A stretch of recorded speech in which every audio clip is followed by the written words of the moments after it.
The events of that day causing the country to be on high alert by beefing up police presence and National Guard troops outside state capitol buildings. Barricades have been set up around the state capitol here in Atlanta as the FBI warns of possible armed protests between now and Inauguration Day, which is on Wednesday. Paola live for us in Atlanta with the latest.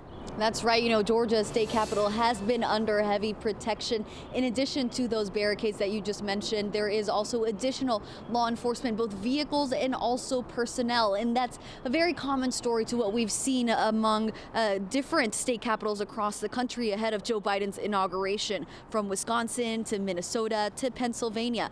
On Sunday, several armed protesters showed up to Ohio's capitol but left after a few hours. And here in downtown Atlanta, no groups gathered yesterday, just a few people with the Black Lives Matter flag and 2 people who walked by carrying guns. The GBI, GSP, and FBI say they don't know of any specific threats to the state capitol or government buildings in Georgia, but they are prepared if needed. Even the Fulton County Sheriff's Office says it is prepared, adding that sheriff's deputies have an increased presence in the area to make sure peaceful protesters can gather safely, which is within their rights. And road closures near the Capitol are also keeping cars away from the building. As for Washington, D.C., we're told that the city, for the most part, the core center of it was essentially shut down Sunday.